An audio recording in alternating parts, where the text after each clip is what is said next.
નમસ્કાર મિત્રો, અક્ષર અકાદમીના online platform પર હું પ્રોફેસર ડૉક્ટર બી.સી. રાઠોડ આપનું સ્વાગત કરું છું.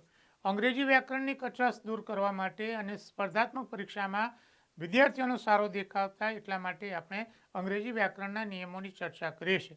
અત્યાર સુધીમાં આપણે 140થી વધુ આવા નિયમોની ચર્ચા કરી છે અને આ નિયમો અંગેના બધા જ વિડીયો આપને એકી સાથે જોવા હોય તો અમારી યુટ્યુબ ચેનલ સબસ્ક્રાઈબ કરી પ્લેલિસ્ટ ઉપર સર્ચ કરવાથી આ બધા જ વિડીયો આપ એકી સાથે જોઈ શકશો. જોઈએ વિગતો. હા, હવે અહીંયા જે મુદ્દો છે એ નાઉન અંગેનો છે.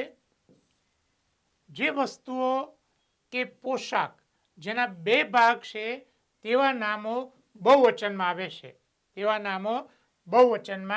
આવે છે. અને એની સાથે ક્રિયાપદ પણ બહુવચનમાં આવે છે. રાઈટ, ક્રિયાપદ પણ બહુવચનમાં આવે છે. પરંતુ અ પેર ઓફ જોડીનો ઉપયોગ થાય તો ક્રિયાપદ એકવચનમાં આવે છે. એટલે પરીક્ષા માટે આ જે નિયમ છે એ મોસ્ટ આઈએમપી છે, કારણ કે આને લગતા મુદ્દા અવારનવાર પૂછાય છે.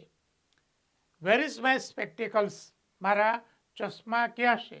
તો આ વાક્ય ખોટું છે, કારણ કે સ્પેક્ટેકલ્સ છે એના બે ભાગ હોય છે એટલે બહુવચન આવે. શું થશે? વેર આર માય સ્પેક્ટેકલ્સ, મારા ચશ્મા ક્યાં છે? આ સાચું. Use sunglass while driving a vehicle, તો આ ખોટું, કારણ કે સનગ્લાસ એના બે ભાગ છે. તો શું થશે? Use sunglasses while driving a vehicle. A pair of scissors are on the table, તો આ ખોટું છે. રાઈટ, પરીક્ષા માટે અગત્યનું કહી શકાય, કારણ કે અ પેર ઓફ મૂકો એટલે પછી એક વચન આવે. A pair of scissor is on the table, કાતરની એક જોડી ટેબલ ઉપર છે, તો અહીંયા ઇઝ આવશે, આર નહીં આવે. હા, હવે આ જે મુદ્દો છે એ મુદ્દો પ્રેપોઝિશનને લગતો મુદ્દો છે. ખાસ કરીને અહીંયા જે આ મુદ્દો તમે ધ્યાનમાં રાખો, આપણે લખ્યું જ છે.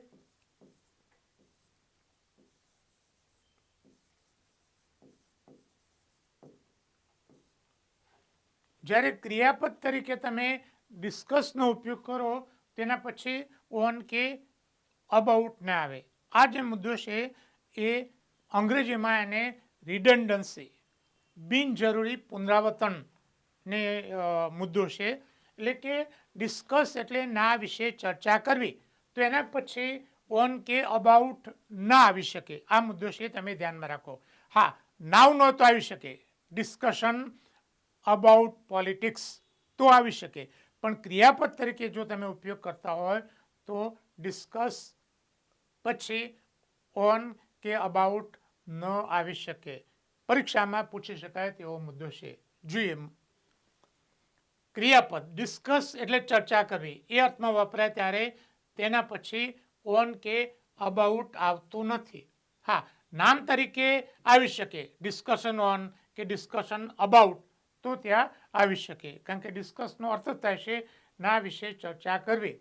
આ બિનજરૂરી પુનરાવર્તન છે. જેમ કે એલિસ બ્રિજ પુલ ઉપર, હું એલિસ બ્રિજ પુલ ઉપર ઊભો છું. હવે બ્રિજ એટલે જ પુલ, એટલે ફરી ત્યાં ના આવે.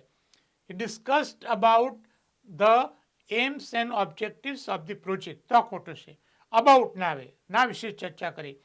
He discussed the aims and objectives of the project. The teacher discussed on the role of captain in the team.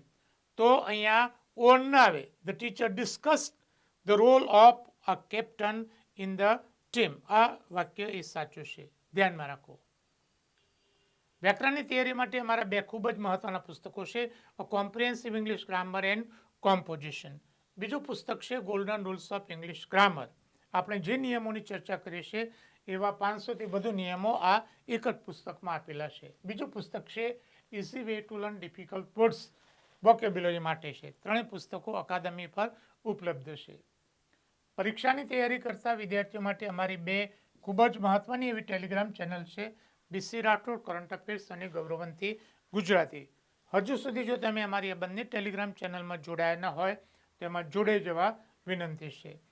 વધુમાં અમે અમારું મેટર ઇન્સ્ટાગ્રામ અને ટ્વિટર ઉપર શેર કરીએ છીએ, તો અમારા બંને પ્લેટફોર્મને ફોલો કરવા વિનંતી છે.